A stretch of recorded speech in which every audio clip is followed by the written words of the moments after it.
கரண ஒழுக்கத்தை பற்றி பேசுவார்கள். அருட்பெரும் ஜோதி அருட்பெரும் ஜோதி தனிப்பெரும் கருணை அருட்பெரும் ஜோதி. 5 நண்பர்கள் ஒரு சாதுவிடம் தியானம் கற்றுக்கொள்ள சென்றனர். அந்த 5 நண்பர்களையும் ஒரு மரத்தடியில் காத்திருக்க சொன்னார் அந்த சாது. 2 மணி நேரம் கழித்து அந்த 5வரையும் அழைத்தார். அதில் ஒருவனை மட்டும் குடிலுக்கு சென்று சற்று நேரம் தியானம் செய்துவிட்டு பிறகு இங்கு வா என்று கூறிவிட்டு மற்ற 4வரையும் உட்கார வைத்து உபதேசிக்க தொடங்கினார். அந்த 4வருக்கும் அந்த சாதுவின் செயல் குழப்பத்தை ஏற்படுத்தியது. 5வரும் ஒன்றாகத்தானே வந்தோம், அவனை மட்டும் தியானம் செய் என்று கூறிவிட்டார், அவனுக்கு ஏன் உபதேசிக்கவில்லை, நமக்கு ஏன் உபதேசிக்கின்றார் என்று குழம்பினர்.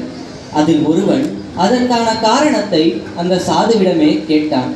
அதற்கான காரணத்தை அறிந்தால் மட்டுமே உங்களால் தியானத்தின் பலனை அறிந்து உணர முடியும் என்றார் அந்த சாது. அப்படி என்றால் காரணத்தை கூறுங்கள் என்றனர் 4வரும். அங்கு நீங்கள் அமர்ந்திருந்த போது உங்களுடைய கை கால்கள் என்ன செய்தன, வாய் என்ன செய்தன என்றார் குரு. கை கால்கள் ஒன்றும் செய்யவில்லை, வாய்தான் பிறரிடம் பேசிக்கொண்டிருந்தன என்றனர் 4வரும். வாய் என்ன பேசின என்றார் குரு. சொல்லும்படி ஒன்றும் இல்லை, சும்மாதான் பேசினோம் என்றார். நான் சொல்கிறேன், நீங்கள் அங்கு அமர்ந்திருந்த போது உங்களில் ஒருவன் அருகில் இருந்த செடிகளின் இலையை பறித்து கீழே கசக்கி கொண்டிருந்தான். உங்களில் ஒருவன் கற்களை எடுத்து எரிந்து கொண்டிருந்தான். உங்களில் ஒருவன் தேவையின்றி தனது கால்களை ஆட்டிக்கொண்டிருந்தான். உங்களில் ஒருவன் பயனற்ற சொற்களை பேசிக்கொண்டிருந்தான். உங்களில் ஒருவருக்கு கூட நீங்கள் செய்யும் செயலில் கவனமில்லை. நீங்கள் இலைகளை பறித்ததும் கற்களை எரிந்ததும் காலை ஆட்டியதும் சொற்களை உதித்ததும் உங்களை அறியாமலேயே செய்துள்ளீர்கள். அதனால்தான் நீங்கள் அனைவரும் இங்கு உட்கார வைக்கப்பட்டிருக்கிறீர்கள். உங்களோடு வந்த அவன் பயனற்ற ஒரு சொல்லையும் உதிர்க்கவில்லை, தனது கைகளை தேவையின்றி உபயோகிக்கவில்லை, தனது காலை தேவையின்றி அசைக்கவில்லை. குண ஒழுக்கமின்றி செயல் ஒழுக்கத்தை பெற முடியாது. அவனுடைய நற்செய்கை ஒழுக்கத்தின் மூலம் அவனுடைய நற்குண ஒழுக்கத்தை உணர முடிந்தது. உங்களின் செய்கையின் மூலம் உங்களுடைய பக்குவம் என்ன என்பதை உணர முடிந்தது. நமது அறிவு வளர்ச்சிக்காக கொடுக்கப்பட்ட இந்த தேகத்தை எப்படி பயன்படுத்த வேண்டும் என்னும் அறிவு முதன்மையானது. தியானத்தின் அடிப்படை தகுதி செய்யும் செயலில் கவனம்.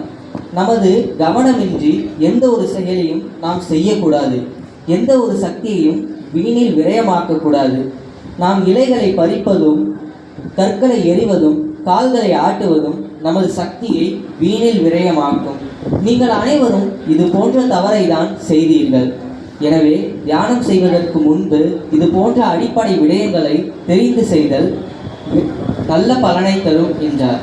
4வரும் தனது இந்திரியங்களை அடக்கி அமைதியாக உட்கார்ந்து தியானம் செய்து மேன்மையடைந்தனர். இந்த கதையில் வருவது போல்தான் பலரும் தியானம் என்பது சற்று நேரம் மட்டும் அமர்ந்து உட்கார்ந்து செய்யக்கூடிய செயல் என்று எண்ணுகிறார்கள்.